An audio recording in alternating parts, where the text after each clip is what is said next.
Estamos de volta, caríssimos alunos, ao nosso quarto podcast, Tópicos do Vestibular, com um mega tema muito importante, que é Química Ambiental. E nós não poderíamos deixar de receber grandes professores de Química, professores esses que estão em várias escolas, professores que são renomados dentro dessa disciplina tão importante que é a Química. Então, estamos aqui do meu lado, o professor Suderlan Freire, né?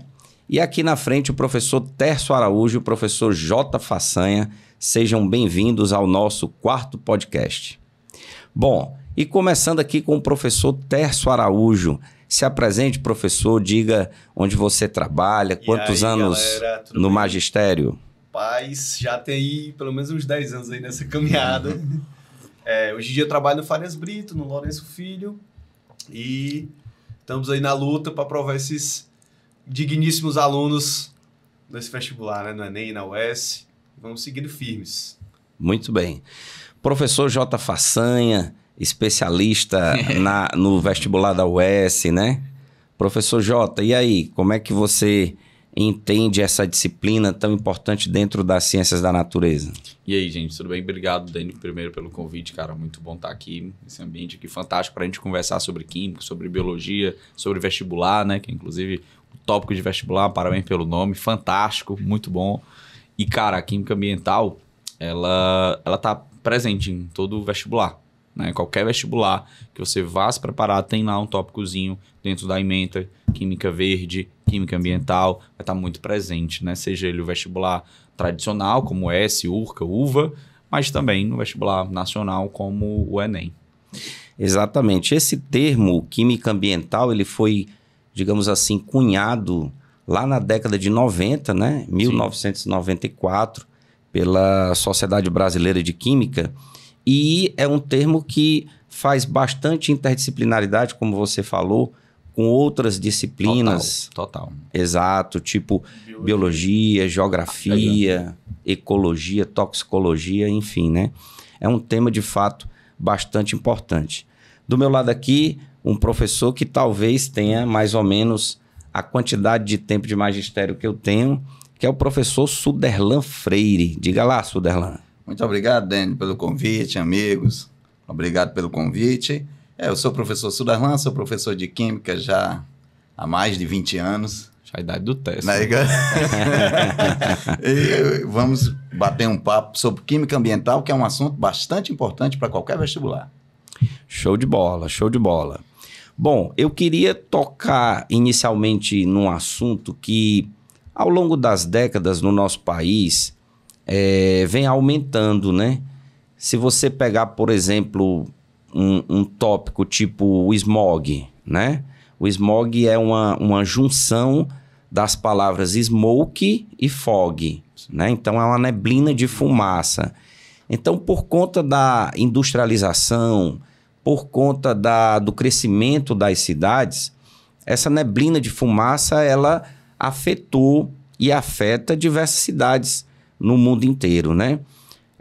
Desde a Revolução Industrial, cidades como Londres, Paris, Nova York, e mais recentemente nós temos cidades da China e da Índia, né, que estão com esse problema. Então, professor Jota, o que é que você entende quimicamente, né?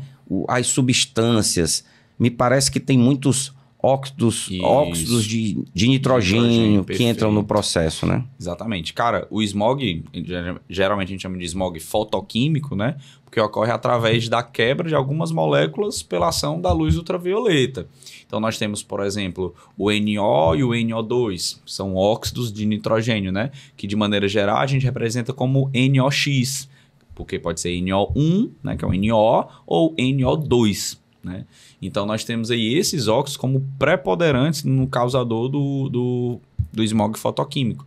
O que acontece, basicamente, é que eles são poluentes primários, ou seja, são liberados pela queima de combustível em motores de combustão interna, carro, pode ser produzido também na indústria. Essa substância ela vai lá para cima, vai ser quebrada pela presença da luz ultravioleta, vai liberar oxigênio. Esse radical oxigênio vai reagir com compostos orgânicos voláteis e aí vai formar o que nós chamamos de poluentes secundários, que eles não foram liberados pelo homem, né, mas foram formados a partir daquela gama gigantesca de radicais ali presentes. A gente tem que lembrar que os radicais, o nome é radical, não é à toa, não, porque eles são radicais mesmo. Eles vão reagir, eles querem reagir.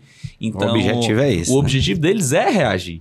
Então, eles vão encontrar lá muitas substâncias na atmosfera, né? E vai reagir, vai produzir toda aquela gama de substâncias poluentes. Então, assim, é antropogênico porque a questão do NO, do NO2 depende da gente, mas o problema maior são as reações secundárias que vão acontecer na presença desses óxidos, né? E eu acho importante também, Jota, destacar, né, que o NO, o NO2 fazem parte de uma classe de compostos que são as funções inorgânicas, são óxidos, né? Sim. Então, dentro do vestibular, existe muito essa contextualização dentro da química geral com os óxidos.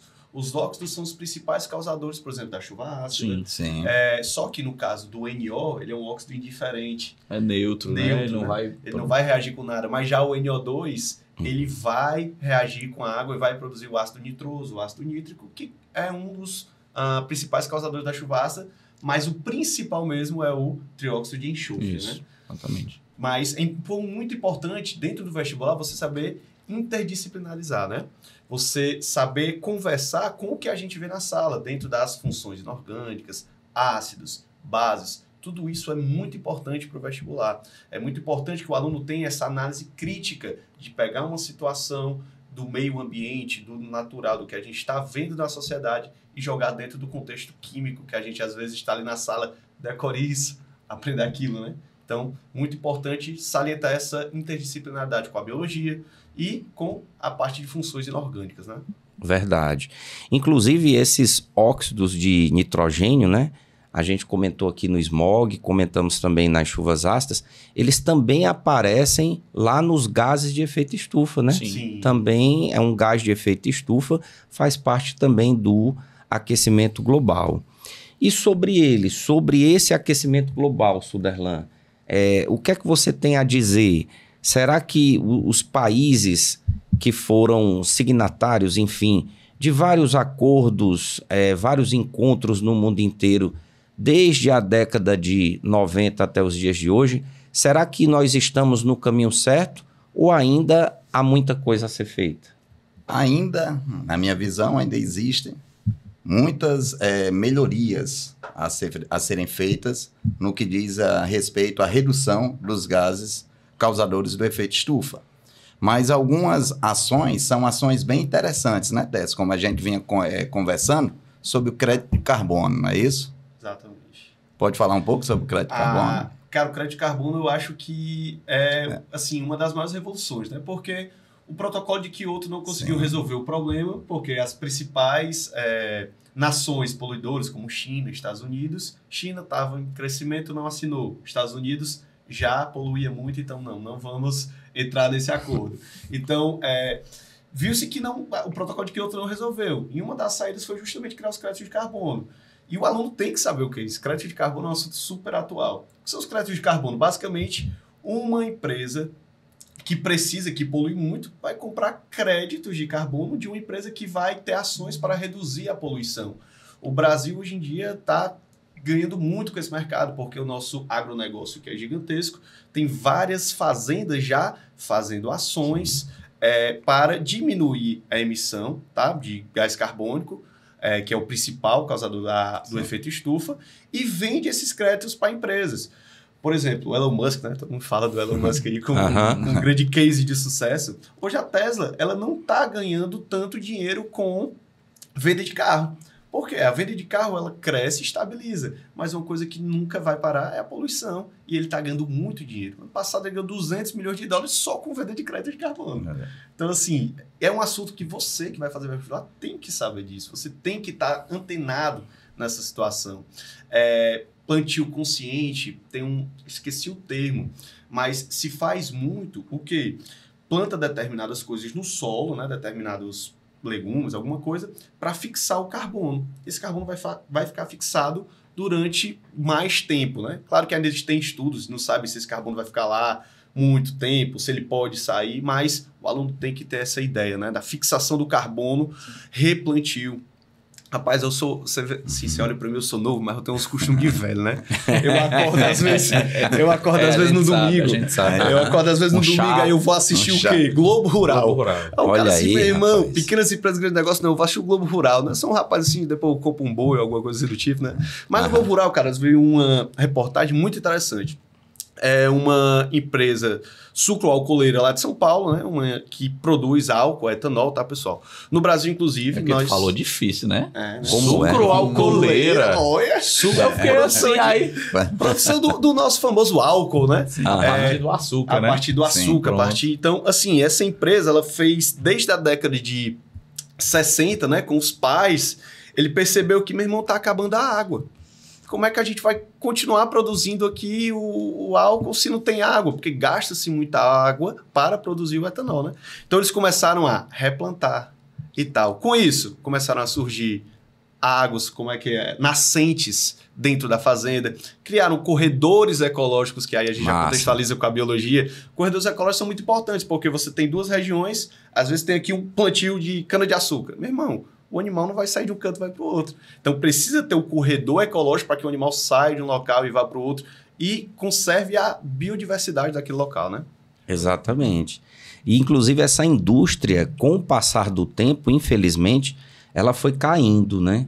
Então, assim, os carros no país são carros flex, se bem que são etanóis diferentes, né? Sim. A gente pode até comentar um pouco sobre isso.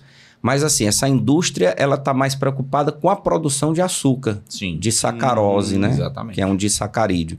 E acaba que o preço do álcool na bomba de combustível, muitas vezes não fica atrativo para regiões como a região norte, a região nordeste, mas lá na região sudeste, na região sul, muitas vezes fica atrativo. Né? Compensa aquele cálculozinho que a gente faz na hora da bomba dos 70%, exatamente, né? Em relação ao preço da gasolina. Que hoje em dia, por causa do teor mais alto de álcool, né? Na gasolina já se fala em 0,75, ou seja, 75%. Já está compensando, entendeu? Exatamente. E tem aquela questão também do fato de ser volátil, né? A questão da volatilidade, enfim. Então, a gente imagina que o mundo ele está passando por transformações, mas essas transformações elas não estão, digamos assim, ainda resolvendo os graves problemas que o mundo ainda tem. São muito paliativos, né? Não tem nada assim muito... vamos todo mundo fazer isso aqui vai resolver o problema. Realmente não tem essa ação mundial, né? Global. Exatamente. No caso específico vou dar aqui um exemplo, falhas na camada de ozônio. Aí a gente já teve alguma solução, a situação está se resolvendo e tal.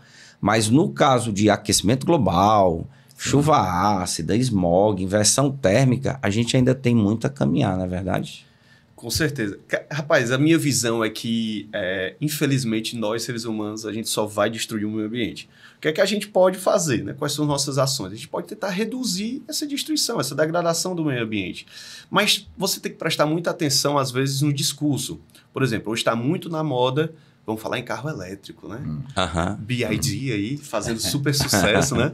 Um abraço para o nosso amigo Rivan, né? Dono de BYD. Olha aí. Né? Mas como tem dinheiro. Qual é o problema, né? A bateria, ela é produzida hoje em dia a partir de lítio metálico, que é produzido onde? Na China.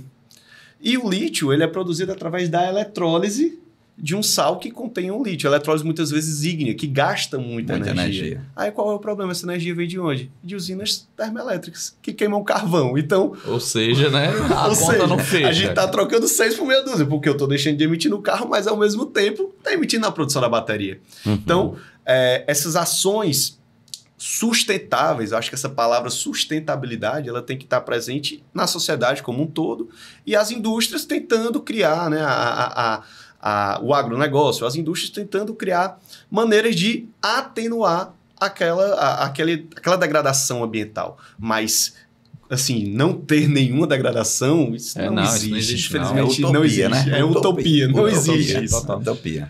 Verdade, verdade. Eu falando ainda sobre as falhas, o buraco na camada de ozônio, até a década de 80 havia muita questão do CFC, né? Muito. Que é o clorofluorcarbono, né? E esse cloro subia para destruir lá na estratosfera esse ozônio. E depois essa substância, aí mudaram a substância dos sprays, né? Sim. Para os HFCs. Isso. E, quer dizer, o vilão foi embora, o cloro, mas ainda há muito que resolver da camada de ozônio. Apesar de esse problema já estar bem atenuado, né? Mas lembrando, né, que esses CFCs que foram lançados lá na década de 80, eles continuam agindo. Eles estão lá. Eles estão lá. Eles não foram embora, não, né? Eles estão lá e continuam degradando, porque eles são um pouco reativos e lá eles encontram a reatividade ideal deles lá. Exatamente. Na estratosfera. O que acontece, né, Eles Fernando? continuam lá. O que acontece aí no caso dos CFCs, né, é porque quando ele chega lá na estratosfera, vai ocorrer uma cisão homolítica produzindo radicais livres. Só que o cloro, que atua na quebra do ozônio, ele funciona como catalisador. E o nosso aluno, com certeza, sabe que catalisador não é consumido. Se ele não é consumido, ele vai quebrar várias moléculas de ozônio até ele encontrar alguma estabilidade. Isso até é muito assunto de questão de vestibular. Essa questão de qual é o problema do buraco da camada de ozônio. Aí tem aquele item que geralmente quando a gente fala de catálise, o aluno marca, o CFC catalisa a quebra do ozônio. Esse item está errado. Não é o CFC. O CFC ele serve como fonte de radical cloro. Sim. Porque o CFC ele é inerte, basicamente. Mas quando chega lá na estratosfera, ele encontra a radiação ultravioleta. Na presença de luz, o que ocorre é uma homólise, a quebra homolítica, como o Tess estava falando. E a homólise gera radicais. O radical cloro é bastante reativo. Então eu formo um catalisador para outra reação. O cloro atua como catalisador da quebra do ozônio em gás oxigênio. Só que como o Tess estava falando, o catalisador ele não é consumido. Né? Ele é até consumido na primeira etapa, mas na segunda etapa da reação ele vai ser reformado. Isso. Aí ele fica lá. Então o cloro que a gente já... O CFC que a gente já liberou, que serviu como fonte de radical cloro... De décadas. está lá. Continua lá. Continua lá. Né? Então na época da pandemia... ocorreu realmente uma redução considerável do buraco da camada de ozônio, mas hoje já deu uma estagnada de novo. Se a gente pegar as imagens, a gente não vê mais tanta evolução nessa reversibilidade, né? Mas é interessante, a nível de vestibular, se cobra essa reação como autocatálise. Sim. A reação produziu o seu próprio catalisador, entendeu? Então tem um termo específico para esse tipo de reação. São reações de autocatálise. Importante esses termos dentro da cinética, né? Autocatálise, catálise homogênea, catálise heterogênea. O aluno tem que ter esse conhecimento, porque o vestibular cobra. A UES, o Enem, essa reação já foi cobrada no Enem Já foi várias cobrada vezes. várias Pelo menos vezes. umas 2-3 vezes. 2-3 vezes, Eu caiu. recordo dessa Caiu questão já do até Enem. na biologia, uma vez, cobrando a nível de atmosfera, essa parte, Sim, né? sim. E de química já caiu umas 2 vezes. E aí, voltando um pouquinho naquela questão do smog, né, fotoquímico, dos óxidos de nitrogênio, eles são moléculas radicalares também, Sim, né? sim. Então, eles também vão lá prejudicar lá a camada de ozônio.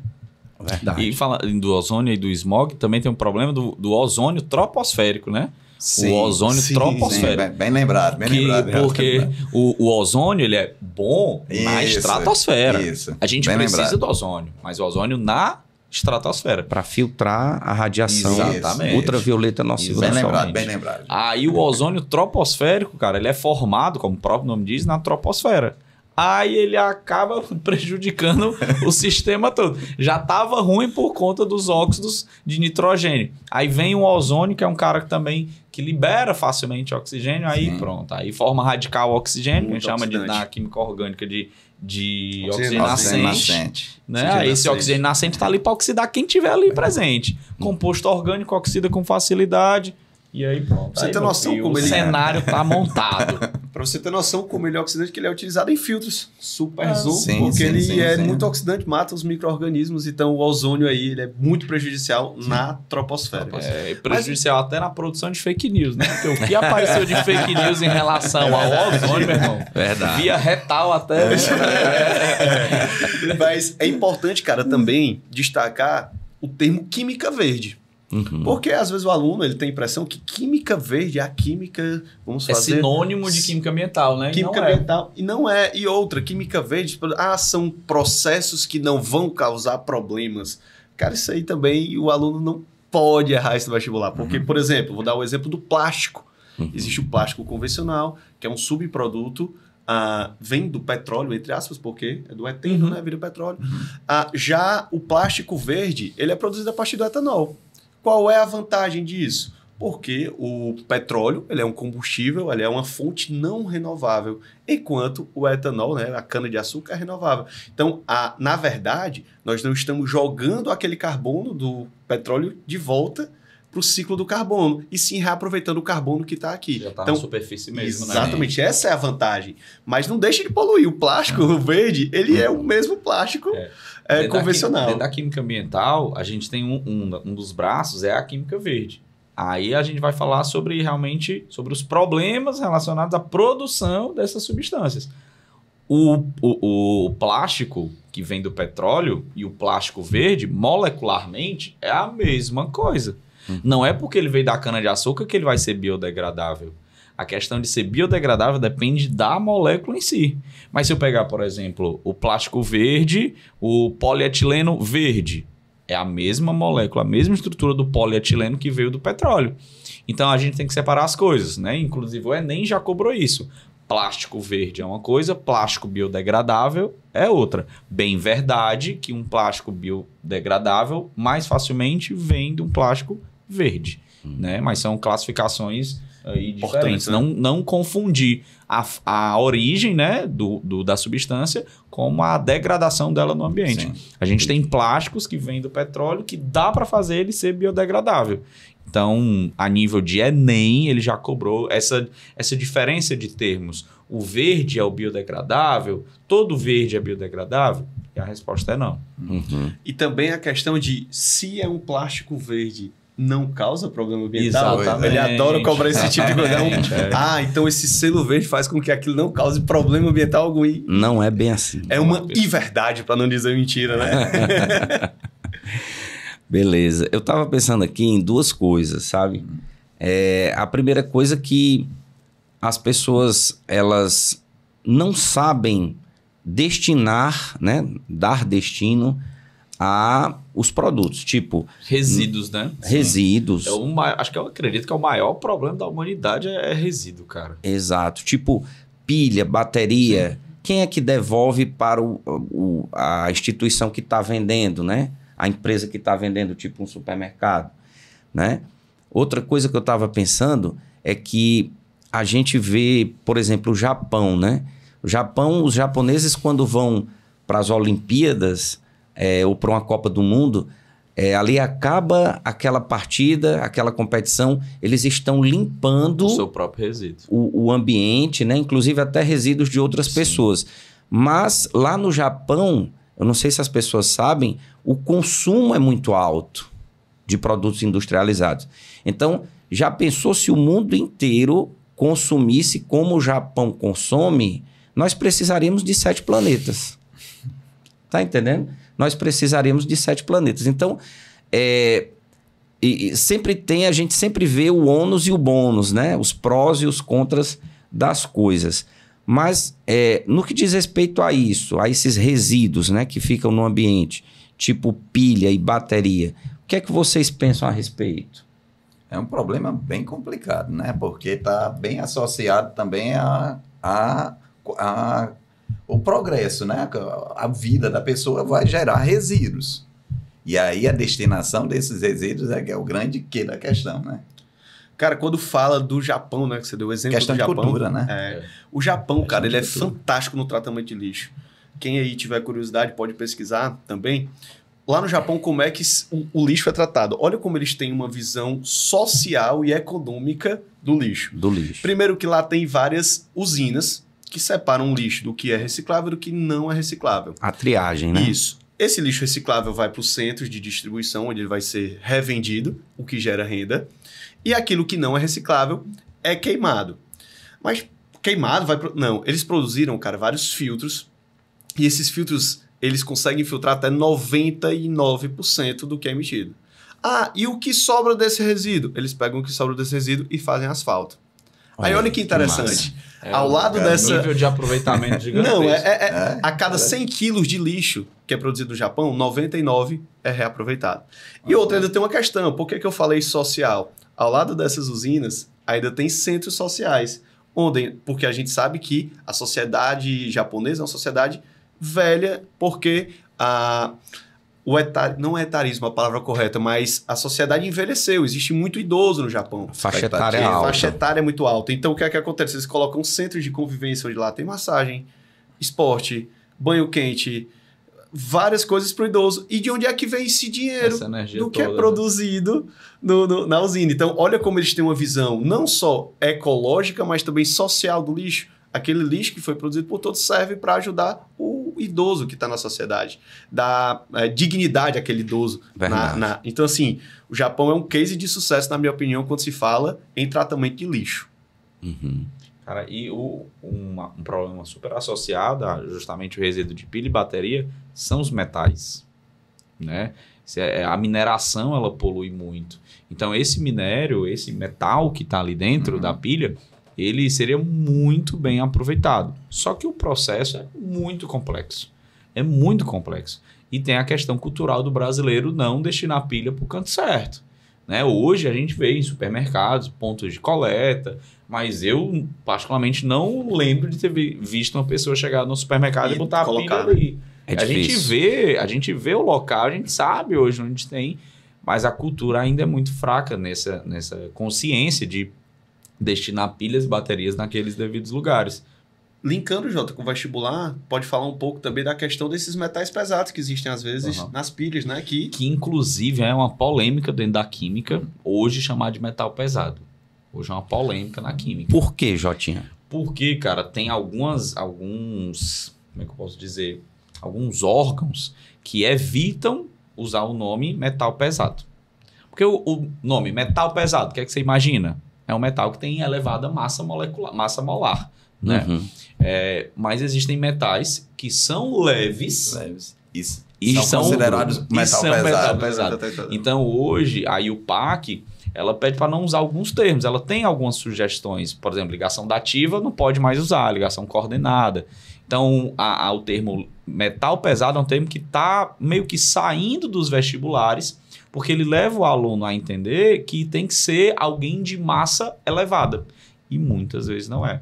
Tem muito a ver com a relação de bioacumulação no nosso corpo também. Uhum. Tem metais que são bioacumulados no nosso corpo e não tem massa elevada, mas são colocados na mesma prateleira dos metais pesados. Então aqui me veio agora outro termo também que eu acho importante, o aluno tem que lembrar: magnificação trófica. Sim. Biologia. Porque quando alguma substância, né, ela é passada... Vamos ver se... É porque o meu professor de biologia falou que eu sou dênio, né? Então, aqui, ó. Magnificação trófica até foi hoje. Rapaz, não me lembro, não. Foi? É porque ele tá vendo, não lembro. Mas assim, né? A questão da magnificação trófica, da passagem de alguma substância de um nível trófico a outro, é muito... Assim, os metais pesados estão dentro desse processo também, né?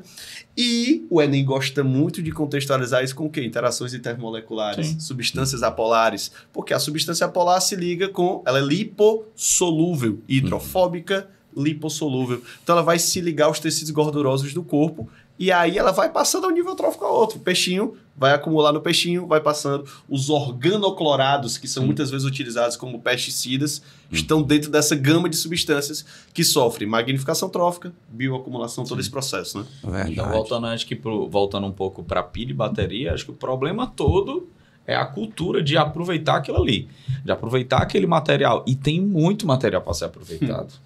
Tem muito metal dentro de uma pilha. E a gente consegue aproveitar, consegue dar destino. Inclusive, questão recente do Enem, perguntava qual era a primeira etapa de aproveitamento da pilha. Ele falava que estava uma moída e depois separava os metais. Aí era pela questão de separação magnética, né? Então, tem uns 2 anos, eu acho, que essa questão foi justamente sobre a reciclagem das pilhas, né, que passa por esse processo. Sobre a magnificação trófica, né? Nós temos algumas substâncias que, durante muito tempo, foram utilizadas lá no setor primário da economia, né? Que mexe com a parte de agropecuária. Uma dessas substâncias é o DDT, né?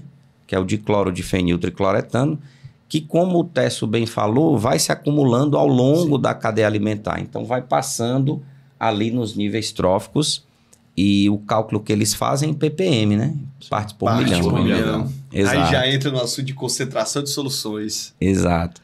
Então, assim, essas substâncias são substâncias que, de fato, vão se acumulando não apenas no próprio indivíduo, mas também... As próximas gerações também, né? Nas próximas gerações e nos níveis tróficos das cadeias e teias alimentares. E eu estava aqui já puxando uma outra coisa, linkando com outra coisa, que é a questão do mercúrio, né? Vocês falaram aí em metais.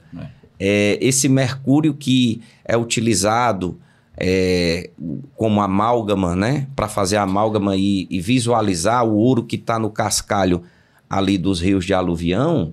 Esse mercúrio, estando num rio, ele vai prejudicar cidades que estão à margem desse rio, né? Sempre falo o exemplo para os alunos, os índios Yanomamis, né? Porque um Tava dos... muito em alta, né? Muito em alta. Passado, esse ano, a gente falou muito sobre isso. Né? Os índios Yanomamis ali, um dos sintomas que aquela galera está contaminada é a alopécia. Você vê crianças de colo com o cabelinho caindo porque está com alta contaminação de mercúrio, né?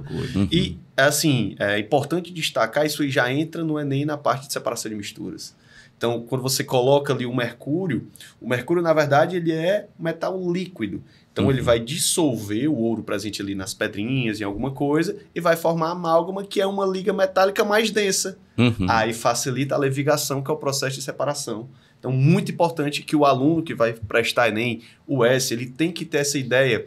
Por quê? Qual é o fator que está sendo utilizado para separar o ouro aí? Primeiro, a gente faz uma dissolução fracionada ou extração, porque o mercúrio está dissolvendo o ouro. Depois, a gente está fazendo o quê? Uma levigação, que é o arraste daquilo que é menos denso através de uma corrente de água, nesse caso, né?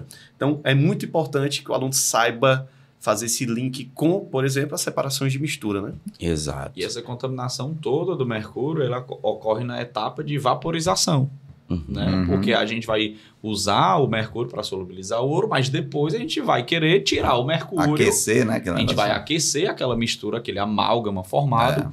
O aquecimento do mercúrio vai fazer com que o mercúrio vá para o estado gasoso, né? Para o líquido primeiro, depois para o estado gasoso.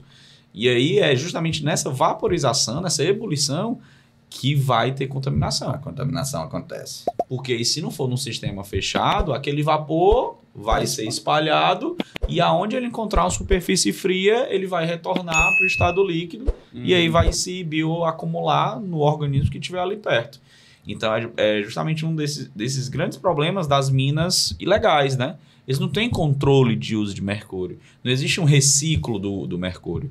Né? O mercúrio que é evaporado é jogado para fora e pronto.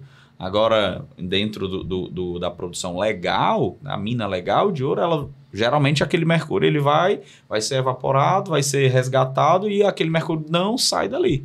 Né? O ideal é isso, que a gente não contamine o ambiente com o mercúrio. Porém, entretanto.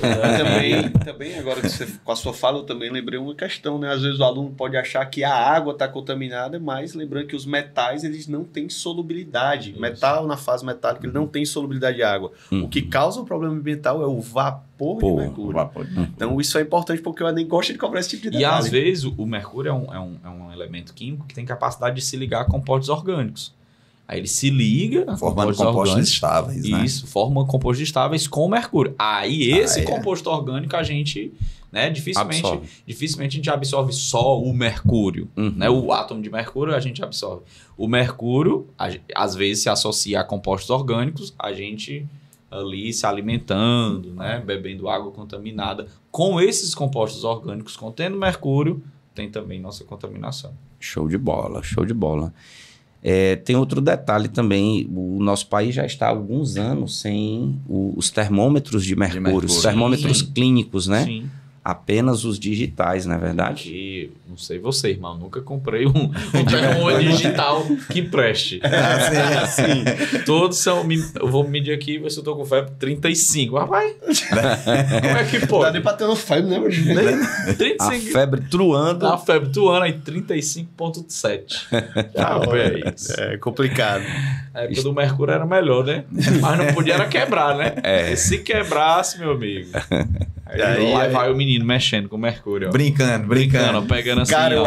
eu acho que eu fiquei assim, porque uma vez minha mãe pegou criança chupando uma pilha. Ah, Eu acho que talvez tenha sido isso. Fazendo que- mau uso Foi, da fazendo pilha. mau uso da pilha, né? Ele chupou vendo? a Às pilha e vezes- ficou todo, ficou assim. Às vezes o problema da pilha não é nem o resíduo, não. A galera fica chupando de um Quem nunca É, pegou nem- aquela bateriazinha de 9 volts pra testar na língua? Não, eu não. Porque isso é quem toca o instrumento, é a bateriazinha do violão, você faz o teste assim. Você nunca pode. Então, mais um conhecimento de mundo pra você. Você certo. bota aqui na língua, se der um choquezinho, ainda tem carga na Eu já bateriazinha. fiz isso da bateria da placa-mãe. Eu já fiz. Nunca fiz isso, não. Mas que caiu o cabelo dele, deve ter sido isso. A bateria da placa-mãe você tira, dá uma linguada, recebe. Vê se tá funcionando, Realmente né? existe essa Ei, relação. Tess, eu notei quando você foi falar lá da alopécia, dos Eu Yanomamis, também senti. ele ficou tenso. magoado. Ele ficou magoado, você acha? Você tava É falando porque dele aqui. ninguém sabe, mas ele passou um tempo nos garimpes legal, né? Talvez seja tipo isso. Foi Mercúrio, então. Foi Mercúrio. Suderlan, você tem mais de 20 anos de carreira, né, rapaz? A gente já se encontrou em várias escolas. Hoje você tem, assim, vários projetos, né? Sim, sim. Um deles participando lá da Alesse, das aulas da Alesse, Isso. que é a Assembleia Legislativa, né? Isso, pelo projeto Alcance, né? Nós estamos aumentando os polos de atendimento aos alunos, agora para os interiores, com aulas todos os sábados, aulas com transmissões pelas redes sociais da Assembleia e pela TV Assembleia também. Todo sábado, todo sábado. Massa. Inclusive ontem, né, dia... Tá em Pacatuba. 28. Tava em Pacatuba. Pacatuba. É importante, rapaz. Viajando. Viajando, muito bom lá, o clima, Tu as é pessoas, massa, gostei demais de Pacatuba. Muito bom. O Jotinha tem um curso, né, Jotinha? Já tá há quantos anos o seu curso de preparação Cara, para a UES? Assim, a questão da preparação da UES, ela surgiu na pandemia, Uhum. né? Ali em meados de 2020, mas ainda não era nada muito formatado, digamos assim. Eram lives de preparação, né? Eu entrava em live, ia resolvendo com os alunos as questões. Essas lives duravam 6, 7 horas. Sério. Vixe, Maria, Tipo 6, 7 o Wesley horas de live. Safadão. No show Gente, do Wesley foi Safadão. inspirado nisso, cara. Foi No inspirado. Safadão. No Safadão e no Gustavo Lima. Olha aí. Porque, ó, na época da pandemia, todo mundo fazia live, né? Todo mundo fazia live na pandemia. De artista, né? Uhum. Aí, um belo dia, eu tomando banho, tava perto da prova da UES. Aí, o rapaz, o que é que eu posso fazer pra ajudar esse povo da UES? Porque a gente sabe que na pandemia foi um período bem tenebroso em nível de estudo, né? Desses meninos. Até a gente entender o que é o digital, até a gente entender como oferecer uma aula de qualidade para esses alunos, a gente demorou um pouquinho, né? Mas acredito que todo mundo aqui desenvolveu muito essa ferramenta, né? Hoje a gente consegue falar para uma câmera, hoje a gente consegue montar uma videoaula mais rapidamente do que a gente fazia antes. Mas enfim, aí veio a ideia, rapaz, eu vou fazer uma live. Vou fazer uma live resolvendo questão. 24 horas de questão de química. Cara, Eita. Na minha cabeça ia dar certo. 24 horas, 24 horas. Eu Aí eu li assim, 24 horas na caixa de química. É a Meu live, amigo. viu? Aí eu Nem eu pensei, que gosto de não. química aí. Aí eu, não, 24 horas é muito tempo, mano. Vamos baixar pra 12? 12 dá certo. Aham. Aí, não, dá certo não. Vamos tentar 6. Deu certo. A primeira live, inclusive essa live ainda tá disponível, não tiro nunca, essa live tá sempre disponível lá no YouTube. No YouTube, Inclusive, Central da Química, né? lá no YouTube é canal Central da Química. São as lives de menor qualidade, porque são as primeiras, né? mas são as lives mais longas, de 6 horas e 40, 6 horas e 50. Foram as maiores lives. E, pasmem, com o aluno. Tem aluno.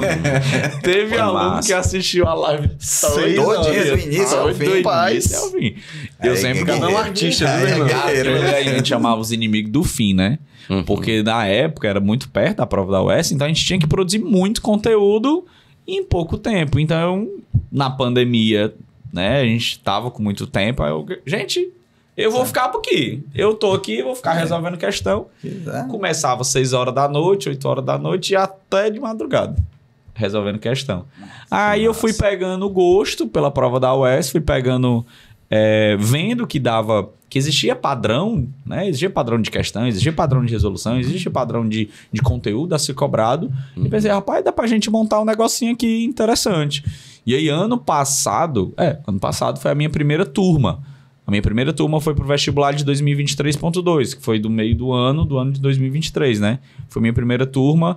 Nós já estamos agora no 3º processo seletivo que eu tenho um curso. Foi 23.2, 24.1, 24.2. Agora a gente já, inclusive, abriu inscrição já pro processo de 25.1. É a minha 4ª turma de preparação para a UES. Então tá sendo uma aventura bem bacana. O curso do homem é pancada, viu, meu amigo? Pancada. Assim, quem ainda não... Rapaz, quem quer passar... Só passa quem faz o curso do Jota, né? Então, você que tá aí assistindo nosso podcast... Propaganda se aí, você quer... Mas assim, porque a prova da UES, cara, ela é uma prova, na minha visão, muito previsível, né, cara? E eu, particularmente, amo. Eu acho muito boa. Cara, eu olho questões da prova da UES. Toda vida que tem uma questão que pergunta qual a substância presente, a saída é por onde? A massa molar. Você vai ter que achar a massa molar de alguma maneira. Então, assim, eles não têm criatividade, pessoal. Você aproveita da falta de criatividade dos elaboradores da UES e façam as questões, façam curso. O Jota faz um trabalho muito massa porque ele cria as questões. Às vezes as questões dele são mais difíceis que as da UES, né? Às vezes. Rapaz, ele fez uma questão de números quânticos que tinha que dar uma palavra. Aquela da palavra, aquela né? muito boa, aquela questão. Aquela pesada. Então, assim, a prova da UES ela é uma prova muito previsível. E a saída pro vestibulando é o quê? Resolver as questões. A gente indica muito a nível de UES, a faculdade, qualquer vestibular que seja mais tradicional, resolva as provas anteriores. Sim. O URCA, né? A URCA também tem uma prova. A prova da URCA dessa vez foi uma prova boa também, tranquila. E o aluno tem que ter esse hábito de resolver questões, né? Assim, na minha visão, resolução de questões é mais importante de tudo dentro desse processo. É o mais importante. E a UES, para quem quer UES, então, é indispensável, né? Exatamente. E você, Técio, também tem algumas aulas, né? Algumas aulas especiais. Eu tenho algumas diquinhas no Instagram, né? Então, quem quiser me seguir aí, @prof.terçoaraújo. Lá no meu Instagram tem alguns videozinhos, algumas diquinhas, algumas resoluções de questões de Enem da UES. Não, ainda não. No TikTok. Dancinha com química, assim. Hidrocarboneto. Pelo amor de Deus. Sim, álcool. Mas lá tem uma... legal, acho que fica legal. Quem tiver curiosidade, lá tem uma música que é uma diquinha sobre pilhas. Que cara, você em casa, quando vai você ter é que artista, cantar. né? Agora tem que dar uma palhinha aí. Dá só um trechinho. Rapaz, só o refrão. Agora tu foi falar. Fui leigo, né? Agora tem que ter pelo menos um violão aqui pra fazer a música, né? Mas cadê o violão aqui? Ainda bem que eu tenho. Tu bota, não pode deixar, papai tem pós-edição. Musiquinha sobre pilhas, eu fiz ali no ritmo de Dorival Dantas, Coração. Então, vai lá, siga, tem algumas coisinhas. E eu pretendo também trabalhar mais meu Instagram nesse sentido, porque é muito bom, é muito gostoso gravar. Eu ia cantar o pedacinho da dissolubilidade. Não. Mas eu vou cantar. Isso aí, vai lá. Eu quero ver. Começa assim. Quem conhece aquela música Coração, né? Só que na química fica assim, ó. Corrosão, o ânodo é negativo e o cátodo positivo para a pilha poder funcionar. Eu vou fazer o seguinte, preste muita atenção. O ânodo sofre corrosão e o cátodo deposição. Aí por aí vai, né? Gostei. Tu sabe que eu não vou cantar mais nada, né? Não vai cantar. Aí foi só. Aí, só pra passar vergonha aqui. Eu estou besta, viu? Rapaz, o que é o professor cearense, né? Pois é. Caba usa forró pra explicar a química. Se o magistério não der certo, não vai pra esse música. mundo A música também não dá. Rapaz, a música também não. Mas eu tava esse final de semana no karaokê, tirei primeiro lugar no karaokê, viu? Olha então, aí. Era tu e quem? Era só eu, né? Mas a da solubilidade... E a da solubilidade? A da solubilidade é uma conhecida, todo mundo conhece. Como a da solubilidade. Ela tem, não sei se vão editar, se vão fazer um corte disso aqui, né? Aham. O primeiro trecho é com a pegada do Se essa rua... Se essa rua fosse minha, Uhum. né? Aí então vai ficar mais ou menos assim, ó. Os nitratos e acetatos são solúveis. Sais de amônio e alcalinos também são. Olha aí, que Os mesmo. cloretos e o... Aí vai. Isso me quebrou, cara. Sussu me quebrou. De novo, vai, de novo. Não. Os nitratos e acetatos são solúveis. Sais de amônio e alcalinos também são.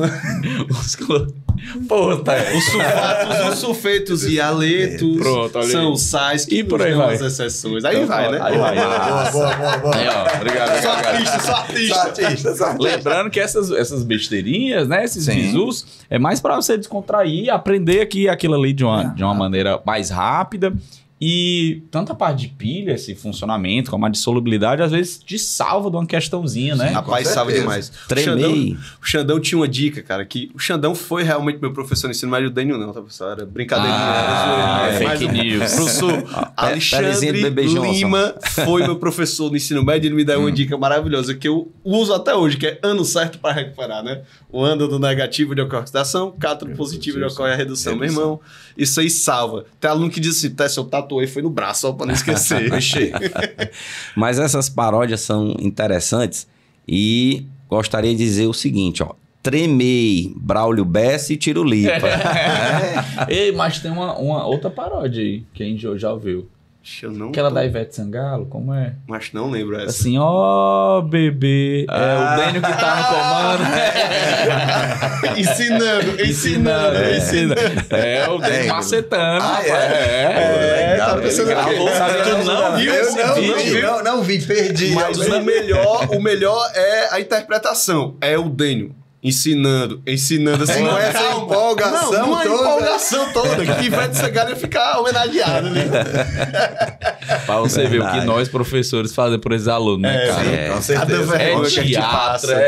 é cantoria, é paródia que a gente Paródia. faz. E o objetivo final é a aprendizagem. É a né, aprendizagem. pessoal? Sim, Aprendizagem. Como você vê que existem vários ramos, né? Várias possibilidades de caminho, mas todas elas é para culminar nesse povo sendo aprovado, realizando sonho, entrando na faculdade, né? E seguindo a vida aí. E a gente sabe que a gente fica eternizado, né? Na vida desse aluno. Exatamente. Saiu recentemente, nós estamos no final de junho de 2024, saiu recentemente o resultado da UES, né? Sim. E muitos alunos colocam nos nossos privados, né? Sim. Aquele agradecimento. Que enche o coração de alegria. Sim, né? Exato. Tem nada melhor do que você receber uma mensagem, professor, aquela aula que você deu, É. meu irmão. É Aquela muito bom, dica, muito bom. não sei Aquela o quê. dica, tá doido. Isso é o que, eu acho que é o que nos enche de realização, né? No nosso dia a dia, você conseguir marcar esses meninos de maneira positiva. Porque eu digo muito pros meninos, a minha aula ela é muito descontraída por um motivo. Pô, tô dando química. Já é pesado. Já é sim. chato. Muita Já coisa tem muita abstrata, coisa né? abstrata, É. muita coisa pra lembrar, muita coisa pra O abstracionismo decorar. é grande na química, E- viu, sim, cara? sim. Muita abstração. E eu acho que o nosso vestibular, eu acho que Ele ainda reforça isso, né? reforça e ele não tá linkado com a nova realidade. Fazer com que o menino vá decorar a família da tabela periódica. Sim. Meu irmão, forneça a tabela. A tabela é para você consultar.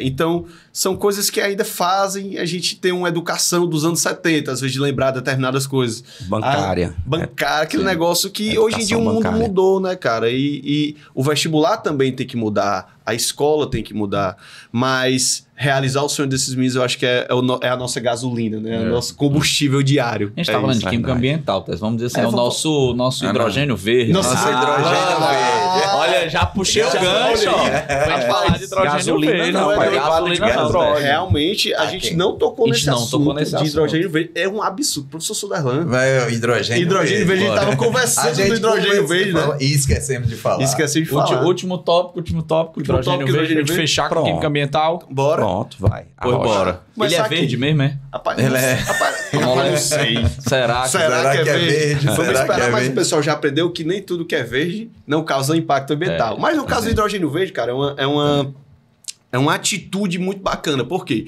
De onde é que vem o hidrogênio verde? Daqui, ó. Nossa aguinha. Se a gente fizer a eletrólise da água, que é a quebra da molécula de água em hidrogênio e oxigênio, a gente vai produzir o hidrogênio verde. Massa. E o que é que o hidrogênio tem que ter, né? Essa eletrólise, o que é que ela tem que ter para ser verde? Aí a gente vai lembrar que a eletrólise é um processo que ele consome energia. Sim. Né? Ele precisa gastar energia para acontecer. Dentro da química a gente diz que é um processo não espontâneo. Ele gasta energia, ele tira energia do meio para realizá-lo. Então é justamente a conversa com aquilo que tu estava comentando sobre de onde que vem a energia, né? É basicamente isso. O hidrogênio verde, para ele ser caracterizado como verde, a fonte energética que alimenta a eletrólise tem que ser sustentável.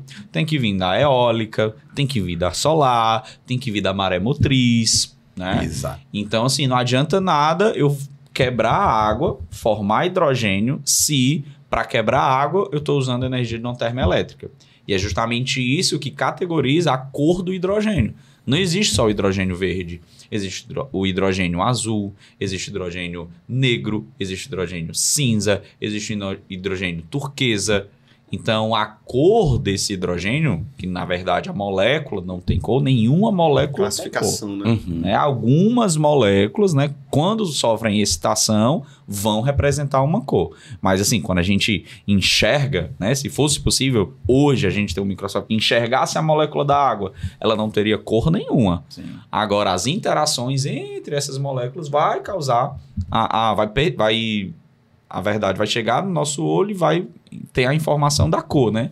Mas tem aluno que acha que quando a gente vai olhar a molécula da água, ele vai ver HOH. Não é assim, né? Rapaz, não é bem né? Não é. Esses dias teve um aluno que chegou para mim algo muito engraçado. Ele chegou para mim e disse assim, professor, tem 2 oxigênios na água? Aí eu, não. É H2O, tem 2 hidrogênios e um oxigênio. Ele, não, professor, mas é H2O. Aí eu, não. São 2 H2O. H2O, macho. 2O. Não, meu filho, é assim, aí mostrei, né? Desenhei aqui. Mas Então, importante também, Jota, destacar, né, que o Ceará, nosso estado, Sim. ele tá aí na pioneiro, frente. né? Na frente. Pioneiro nessa questão da produção de hidrogênio verde, porque que o nosso potencial de produção de energias renováveis é muito alto, que a gente tem sol o ano inteiro, a gente tem muito vento. Questão dos ventos. Vou lembrar, porque ontem eu entrei na sala após o professor Davi Costa, e tinha escrito lá, ventos alísios. São aqueles ventos que vêm dos polos para o centro, né? Tem que tá... Então aqui no Ceará a gente tem muita influência dos ventos alísios, tem a questão da energia solar. Eu acho que maré motriz ainda não tem nada. Tem uma usina de maré motriz. Então aqui no assim, Pecém. tem, né? Então assim... Mas assim, é bem experimental. Bem... Mas temos uma grande gama de possibilidades de energias renováveis. Então para produzir o hidrogênio vai ser maravilhoso. Várias empresas estão investindo aqui, inclusive, né? Verdade. O que não tem aqui no nosso país muito, que eu acho isso um absurdo, é a lombada eletrônica de energia. De os carros poderem passar por essa lombada. E o movimento da e lombada. O movimento, essa eu vi energia isso aí, cinética. já vi. Infelizmente não tem. Imagina se tivéssemos várias lombadas eletrônicas de energia nas principais vias de Fortaleza. Sim. Tipo Washington Soares, Bezerra de Menezes, Osório de Paiva, né? Barão do Rio Branco, não. Barão de Estudas? Barão de Estudas. Barão do Rio Branco é no centro.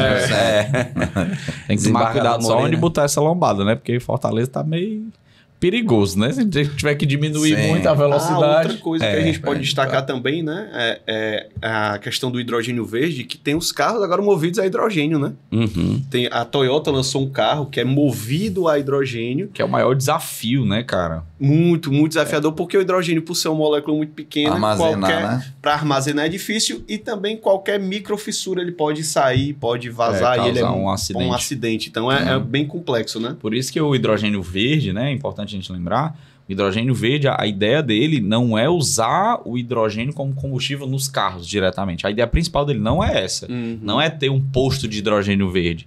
A ideia é produzir o hidrogênio, queimar esse hidrogênio, a queima de hidrogênio vai liberar energia térmica, aí essa energia vai ser transformada em energia elétrica. Então, assim, o hidrogênio verde, a ideia não é criar carros a hidrogênio no momento, porque a gente ainda tem esse grande desafio Com certeza. da armazenagem, né? E o hidrogênio também, né? O calor de combustão do hidrogênio é um dos mais eficientes, né? Comparado com todos os hidrocarbonetos que a gente usa, o hidrogênio é aquele que libera mais calor Por grama, né? né? Então, o calor de combustão dele ele ainda é mais eficiente do que os combustíveis que nós utilizamos, né? Hoje em dia. Beleza. Eu vou fazer aqui uma última rodada de pergunta. A mesma pergunta, eu queria saber a opinião de vocês sobre, né? Nós já tivemos no mundo várias situações de implantação do carro elétrico. Certo. E nesse momento atual, na atual conjuntura, na opinião de vocês, gostaria de saber a opinião de cada um, vocês acham que realmente vai vingar o carro elétrico? Existe possibilidade? A galera que trabalha com isso, né, o setor automotivo, ele ainda está muito em cima do muro. Tem especialista dizendo que a tendência é que seja, tem especialista que diz que não. E nós sabemos que os combustíveis fósseis têm uma data de acabar, né? Futuramente. Ou ele acaba ou o nosso planeta acaba, cara, infelizmente. Um dos dois, né? Um dos dois vai acabar, não sei qual primeiro. Sunderland. Eu acho que é um caminho sem volta. Eu acho que veio para ficar, tem que ter alguma melhoria nesse aspecto ambiental. Então, a meu ver, veio para ficar. Veio para ficar, né? A meu ver. E no que diz respeito às baterias, né? Rapaz, eu acho que o carro elétrico ele vai vingar, mas não o carro elétrico de hoje. Uhum. Quero explicar aqui, porque é o seguinte, a tecnologia dentro das baterias ela está aumentando muito rápido, está exponencial, porque todo mundo está estudando isso. A Europa até 2030 não pode mais ter carro a combustão. Então, as empresas automotivas estão estudando várias formas, novas baterias, novos modelos de bateria, né? Então, o carro elétrico de hoje, eu acho que ele ainda não vai ficar pela questão da bateria, que é uma tecnologia que vai ficar ultrapassada muito rápido. Mas é uma tecnologia que vai ficar. Mas, até porque, aquela questão que eu falei, né? A bateria de hoje ela ainda é muito poluente porque ela é produzida através da energia que vem de termoelétricas, que vem da queima do carvão mineral, que além de produzir CO2, ainda produz chuva ácida, né? Porque tem um alto teor de enxofre. Então, assim, acredito que vai ficar, mas ainda tem muita coisa para evoluir. As baterias ainda vão melhorar muito. A eficiência da bateria, porque não é só a questão da produção. Também, né? Autonomia. Um carro hoje elétrico, o mais simples ali, ele vai andar 400, 450 quilômetros, uma viagem mais longa já não dá. Então, vai ter que melhorar essa autonomia, vai ter que... a bateria vai ter que se tornar mais leve, porque um dos grandes entraves no carro elétrico é o que a bateria que é muito pesada. Então, tudo isso ainda vão ter estudos. As montadoras com certeza vão investir muito dinheiro nisso, porque vão parar de vender carro? Não vão. Vão ter que criar uma tecnologia melhor. Então, na minha visão, vai ficar, mas o carro de hoje, o modelo que é hoje, nos próximos 5 anos ele já vai estar totalmente defasado, ultrapassado. Eu também acredito nessa mesma ideia, Dênio. Eu acho que não vamos voltar atrás em relação a combustível fóssil. Eu acho que não tem como voltar atrás, mas tem como a gente evoluir o que temos hoje, como o Tess falou, né? Ver formas de uma bateria mais sustentável, ver formas de uma bateria mais leve e até forma de disponibilizar melhor a energia, né? O Brasil é um país gigantesco e ele tem alguns entraves, tem alguns problemas de distribuição energética, a gente sabe disso. Então, acredito que se os nossos carros, a maioria fossem elétricos, a gente teria o problema de distribuição de energia. Né? A gente teria que melhorar toda essa parte logística. Mas eu acredito que em nome do desenvolvimento, em nome do processo, né, do progresso, perdão, em nome do desenvolvimento, em nome do progresso, eu acredito que são etapas. Eu acho que faz parte dessa mudança de cultura a gente enfrentar e resolver esses problemas atrelados ao carro elétrico. Porque não é só produzir uma bateria menos poluente, não é só achar uma demanda energética, é um conjunto de ações que a gente tem que resolver para o carro elétrico ser 100% sustentável. Ele é elétrico, ele não é 100% sustentável ainda. Seria uma hipocrisia, né? Seria uma hipocrisia a gente chegar aqui dizendo que o carro elétrico vai salvar o planeta. Do jeito que é hoje, como o Tess falou, não. E eu fico pensando, né, cara? Porque assim, qual era uma saída legal? Porque hoje em dia a gente não armazena energia, a gente produz energia, essa energia já é enviada e ela é consumida. Então, houve um grande boom aí de você, na sua casa, ter placas solares para você produzir a sua energia. Um cara que tem um carro elétrico, que tem uma placa solar, aí ele já está muito próximo do que é ter uma sustentabilidade dentro da própria casa dele, né? Ele produz a própria energia que alimenta o próprio carro dele. Pô, legal. Governo, vamos fazer o quê? Vamos incentivar. Aí o que é que o governo fez? Taxou. Em 60% o excedente. Então, por exemplo, você consome, você produz 100 kW de energia e você consome 20, vai sobrar 80. O governo vai pegar 60% desses 80 e vai ficar para ele. Então, é uma questão que também não tem um incentivo legal dos governantes, né? Porque poderia ter pensado, poxa, a gente quer um desenvolvimento sustentável, a gente critica tantas coisas e quando fizeram uma ação bacana, aí mudaram, né? Começaram a taxar a gente. Então, Um absurdo, um né? absurdo.